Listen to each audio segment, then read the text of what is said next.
अधम ब्राह्मणों के लक्षण, भक्त, गौ, ब्राह्मण और पीपल की महिमा तथा ब्राह्मणत्व से गिराने वाले कर्म। युधिष्ठिर ने पूछा, देवेश्वर, जिनके भाव शुद्ध हों, वे पुण्यात्मा ब्राह्मण कैसे होते हैं तथा ब्राह्मण को अपने कर्म में सफलता न मिलने का क्या कारण है?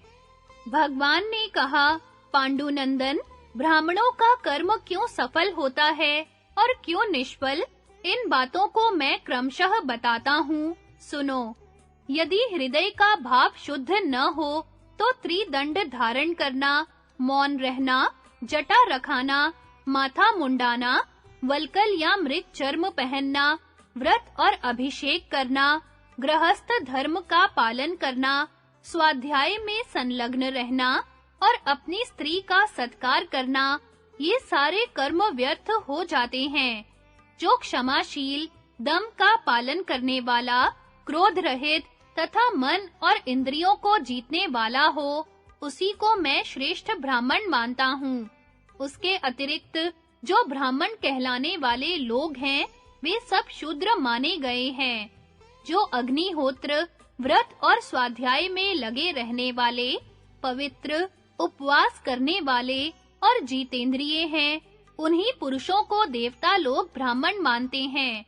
केवल जाति से किसी की पूजा नहीं होती, उत्तम गुण ही कल्याण करने वाले होते हैं। हृदय की शुद्धि से मनुष्य स्वर्ग में जाते हैं। जो ब्राह्मण अग्निहोत्र का त्याग करके खरीद बिक्री में लग गया है, वह वर्ण संकरता का प्रचार करने वाला और शूद्र के समान माना गया है। जिसने वैदिक श्रुतियों को भुला दिया है तथा जो खेत में हल जोतता है, अपने वर्ण के विरुद्ध काम करने वाला वह ब्राह्मण वृषल माना गया है। वह चांडाल से भी नीच होता है। जो पापात्मा मनुष्य ब्रह्म गीता आदि के द्वारा मेरी स्तुति न करके किसी शूद्र का स्तवन करता है, वह चांडाल के समान है। जैसे कुत्ते की खाल में रखा हुआ दूध और कुत्ते का चाटा हुआ हविष्य अशुद्ध होता है, उसी प्रकार वृषल मनुष्य की बुद्धि में स्थित वेद भी दूषित हो जाता है। 4 वेद, 6 अंग, मीमांसा, न्याय, धर्मशास्त्र और पुराण, ये 14 विद्याएं हैं। तीनों लोकों के कल्याण के लिए इनका आविर्भाव हुआ है, अतः शूद्र को इनका स्पर्श नहीं करना चाहिए। इस संसार में 3 अपवित्र और 5 अमेध्य हैं। कुत्ता, शूद्र और श्वपाक, ये 3 अपवित्र होते हैं तथा अश्लील गायक, मुर्गा, जिसमें वध करने के लिए पशुओं को बांधा जाए वह खंबा, रथस्वला स्त्री और वृषल जाति की स्त्री से ब्याह करने वाला द्विज, ये 5 अमेध्य माने गए हैं। इनका कभी भी स्पर्श नहीं करना चाहिए। यदि ब्राह्मण इन 8 में से किसी का स्पर्श कर ले, तो वह जल में प्रवेश करके स्नान करे। जो मनुष्य मेरे भक्तों का शूद्र जाति में जन्म होने के कारण अपमान करते हैं, वे करोड़ों वर्ष तक नरकों में निवास करते हैं।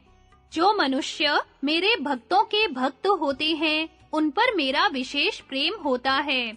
इसलिए मेरे भक्त के भक्तों का विशेष सत्कार करना चाहिए। मुझ में चित्त लगाने पर कीड़े, पक्षी और पशु भी उधर्व गति को ही प्राप्त होते हैं। फिर ज्ञानी मनुष्यों की तो बात ही क्या है। मेरा भक्त शूद्र भी यदि पत्र, पुष्प, जल अथवा जल ही अर्पण करे, तो मैं उसे सिर पर धारण करता हूँ। जो ब्राह्मण संपूर्ण भूतों के हृदय में विराजमान मुझ परमेश्वर का वेदोक्त रीति से पूजन करते हैं, वे मेरे सायुज्य को प्राप्त होते हैं। जो मनुष्य मेरे अवतार विग्रहों में से किसी एक की भी भक्ति भाव से आराधना करता है, उसके ऊपर मैं निसंदेह प्रसन्न होता हूँ। मिट्टी, तांबा, चांदी, स्वर्ण अथवा मणि एवं रत्नों की मेरी प्रतिमा बनाकर उसकी पूजा करनी चाहिए। इनमें उत्तरोत्तर मूर्तियों की पूजा से 10 गुना अधिक पुण्य समझना चाहिए। यदि ब्राह्मण को विद्या की, क्षत्रिय को युद्ध में विजय की, वैश्य को धन की, शूद्र को सुख रूप फल की तथा स्त्रियों को सब प्रकार की कामना हो, तो ये सब मेरी आराधना से अपने सभी मनोरथों को प्राप्त कर सकते हैं। युधिष्ठिर ने पूछा, देवेश्वर, आप किस तरह के शूद्रों की पूजा स्वीकार नहीं करते? भगवान ने कहा, राजन, जो व्रत का पालन करने वाला और मेरा भक्त नहीं है, उस शूद्र की हुई पूजा को मैं कुत्ता पकाने वाले चांडाल की हुई पूजा समझकर त्याग देता हूँ। गौ, ब्राह्मण और पीपल का वृक्ष, ये तीनों देव रूप हैं। इन्हें मेरा और भगवान शंकर का स्वरूप समझना चाहिए। मेरे स्वरूप होने के कारण इनका कभी अपमान नहीं करना चाहिए, और ये मनुष्य का उद्धार करने वाले हैं, इसलिए तुम यत्न पूर्वक इनकी पूजा किया करो।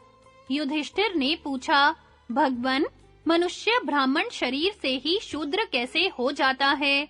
उसका ब्राह्मणत्व किस प्रकार नष्ट हो जाता है, यह बताने की कृपा करें।